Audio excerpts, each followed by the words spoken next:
पिछले कुछ दिन से आप लोगों ने सुना होगा कि LICW के बारे में बहुत सारी न्यूज़ चल रही है। फाइनली ये कंफर्म हो चुका है कि जनवरी 2027 में इसकी नोटिफिकेशन आने वाली है। इस वीडियो में हम LICW 2027 के बारे में सब कुछ A to Z कवर करेंगे, ताकि जो भी स्टूडेंट जेन्युइनली सीरियस है इस एग्ज़ाम को क्रैक करने के लिए, उसे एक ही जगह पे पूरी क्लैरिटी मिल जाए।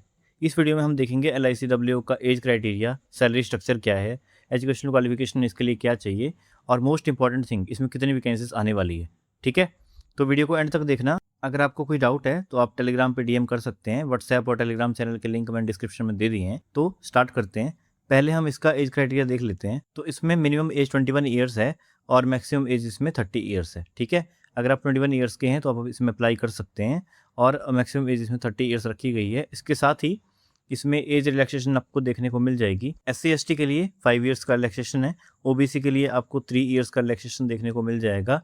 पर्सन विद डिसेबिलिटी से अगर आप आते हैं तो आपको कैटेगरी के हिसाब से रिलैक्सेशन देखने को मिल जाएगा। अगर आप SC से आते हैं तो उसमें अलग रिलैक्सेशन है, ST से आते हैं तो अलग है और OBC से आते हैं तो अलग रिलैक्सेशन है। ठीक है, एक्स सर्विसमैन की अगर हम बात करें तो उसमें भी आपको गवर्नमेंट के रूल्स के हिसाब से रिलैक्सेशन देखने को मिल जाता है। और अगर आप एक कन्फर्म्ड एम्प्लॉई है तो उसके लिए भी आपको रूल्स के हिसाब से रिलैक्सेशन देखने को मिल जाएगा। नॉर्मल एस्पिरेंट है उसके लिए मिनिमम एज 21 ईयर्स है और मैक्सिमम एज 30 ईयर्स रखी गई है। इसके बाद हम इसकी एजुकेशनल क्वालिफिकेशन देख लेते हैं। तो इसमें जो मिनिमम क्राइटेरिया है वो ग्रेजुएशन है। अगर आपकी ग्रेजुएशन है तो आप इसमें अप्लाई कर सकते हैं। इसमें कोई आपको मार्क्स का कोई क्राइटेरिया नहीं है कि आपकी 60% होने चाहिए, 55% होने चाहिए।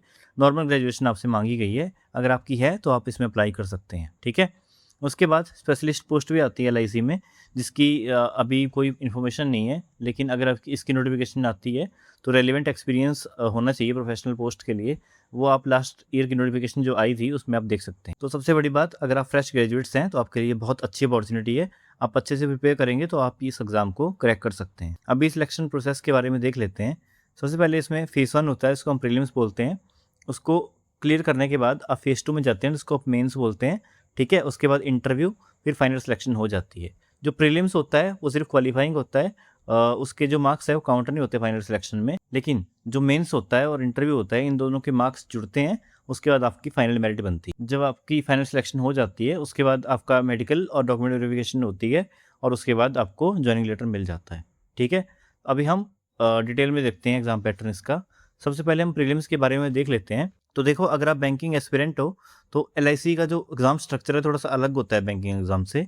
इसमें प्रीलिम्स में 3 सब्जेक्ट पूछे जाते हैं, रीजनिंग, इंग्लिश और क्वांट। तो जो रीजनिंग होती है 35 क्वेश्चन की आती है, 35 मार्क्स इसमें अलॉटेड होते हैं और 20 मिनट्स का टाइम मिलता है। ठीक है, और क्वांट में 35 क्वेश्चन पूछे जाते हैं, 35 मार्क्स के और 20 मिनट्स का टाइम इसमें भी अलॉटेड होता है।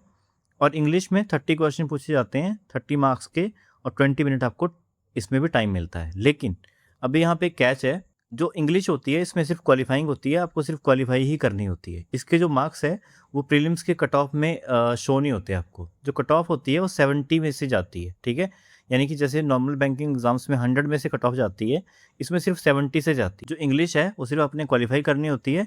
सिलेक्शन आपका इसी के बेस पे होगा, क्वांट और रीजनिंग के बेस पे। ठीक है, तो टोटल 100 मार्क्स का पेपर होता है ये और इसमें आपको 60 मिनट्स का टाइम मिलता है। ठीक है, इसके बाद हम बात करते हैं मेंस की। मेंस में 4 सब्जेक्ट्स पूछे जाते हैं, रीजनिंग, जनरल अवेयरनेस और करंट अफेयर्स, डेटा एनालिटिक्स और इंटरप्रिटेशन और insurance and financial awareness. Detail में देखें तो 30 क्वेश्चन रीजनिंग के पूछे जाते हैं, 90 मार्क्स के। एक क्वेश्चन इसमें 3 मार्क का होता है, 40 मिनट्स का आपको टाइम मिलता है। करंट अफेयर्स और GK की बात करें, 30 क्वेश्चन पूछे जाते हैं, 60 मार्क्स के। 2 मार्क्स का एक क्वेश्चन होता है, 20 मिनट्स का टाइम मिलता है। क्वांट की अगर आप बात करें तो 30 क्वेश्चन पूछे जाते हैं, 90 मार्क्स के। अगेन 3 मार्क्स का एक क्वेश्चन होता है, 40 मिनट्स का टाइम मिलता है। और इंश्योरेंस एंड फाइनेंशियल अवेयरनेस की बात करें तो 30 क्वेश्चन पूछे जाते हैं, 60 मार्क्स के और इसमें आपको 20 मिनट का टाइम मिलता है। ठीक है, तो जैसे ही आपका ये खत्म होता है मेंस का एग्जाम, उसके साथ ही आपका डिस्क्रिप्टिव पेपर स्टार्ट हो जाता है, जिसमें 2 क्वेश्चन पूछे जाते हैं 25 मार्क्स के और इसमें आपको 30 मिनट्स का टाइम मिलता है। ठीक है, तो टोटल ये 300 मार्क्स का पेपर होता है ऑब्जेक्टिव और 25 मार्क्स का डिस्क्रिप्टिव का पेपर होता है, यानी कि 325 मार्क्स का ये आपका पेपर होता है मेंस का, जिसके लिए आपको 2.5 घंटे का टाइम मिलता है। जो इंग्लिश डिस्क्रिप्टिव होता है वो आपको सिर्फ क्वालिफाई करना होता है, इसके मार्क्स जो हैं वो काउंट नहीं होते फाइनल सिलेक्शन में। और इसमें सबसे बड़ी बात ये है कि जो LIC के एग्ज़ाम है इसमें नेगेटिव मार्किंग आपको देखने को नहीं मिलती, ना प्रीलिम्स में ना मेंस में। तो इसमें जो बच्चे हैं वो उनको यही सलाह दी जाती है कि आप जितने भी क्वेश्चन पेपर में आते हैं वो सबको अटेम्प्ट करके आओ। बिकॉज अगर आप गलत क्वेश्चन भी मार्क करेंगे तो आपका कट तो होगा नहीं, हो सकता है वो सही भी हो जाए। अगर आप मॉक भी देंगे तो इस एग्जाम में ये बात ध्यान रखनी है कि कोई भी क्वेश्चन आपने छोड़ना नहीं है, ठीक है। सारे क्वेश्चन अटेम्प्ट करके आओ ताकि आपके ज़्यादा से ज़्यादा मार्क्स आने की पॉसिबिलिटी हो, ठीक है। इसके बाद इंटरव्यू की बात कर लेते हैं। इंटरव्यू जो है वो 75 मार्क्स का होता है, ठीक है। कैंडिडेट जब जो मेंस से क्वालिफाई होते हैं वो इंटरव्यू में जाते हैं। इंटरव्यू आपका आपके सब्जेक्ट्स के बारे में होता है जो आपने ग्रेजुएशन में किया हुआ है, और नॉर्मल करंट अफेयर्स के बारे में पूछा जाता है इंटरव्यू में, ठीक है। तो अगर आपने मेंस में बहुत अच्छा स्कोर किया है तो आपको इंटरव्यू की टेंशन लेने की ज़रूरत नहीं है। इंटरव्यू में मार्क्स मिल जाते हैं, बस आपके मेंस में मार्क्स अच्छे होने चाहिए, ठीक है। इसके बाद हम सैलरी स्लिप के बारे में बात कर लेते हैं, जो कि बहुत टॉकिंग पॉइंट है एलआईसी का। एलआईसी में बहुत अच्छी खासी सैलरी आपको देखने को मिलती है, ठीक है। इसमें बेसिक पे 88,635 है, सबसे ज़्यादा है बैंकिंग और इंश्योरेंस एग्जाम्स की। अगर हम बात करें आरबीआई को छोड़ के, तो बेसिक पे जो एलआईसी की है सबसे ज़्यादा मानी जाती है 88,635। ये रिसेंटली रिवाइज भी हुई है, तो ये रिवाइज्ड सैलरी है जो मैं आपको दिखा रहा हूँ, ठीक है। उसके बाद इसमें अलाउंसेस बहुत ज़्यादा देता है एलआईसी। स्पेशल अलाउंस मिलता है 8,900 का।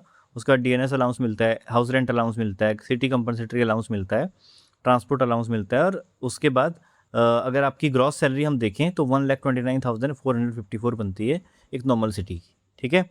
अगर हम मुंबई जैसी सिटी की बात करें तो उसमें ये सैलरी और भी बढ़ जाएगी। इसके बाद डिडक्शंस के बारे में बात कर लेते हैं। तो इसमें डिडक्शंस इनकम टैक्स कटता है आपका, प्रोफेशनल टैक्स कटता है, तो 2,625 के अराउंड डिडक्शंस होती हैं इसमें। और आपको 1,26,829 आपको इसमें इन हैंड सैलरी में देखने को मिल जाती है। इसके अलावा एलआईसी अपने एम्प्लॉयज़ को बहुत सारे अलाउंसेस देता है, जिसके बारे में हम देखते हैं। जैसे एचआरए हो गया, सीसीए हो गया, ट्रांसपोर्ट अलाउंस हो गया, इसी हमने सैलरी स्लिप में भी देखा।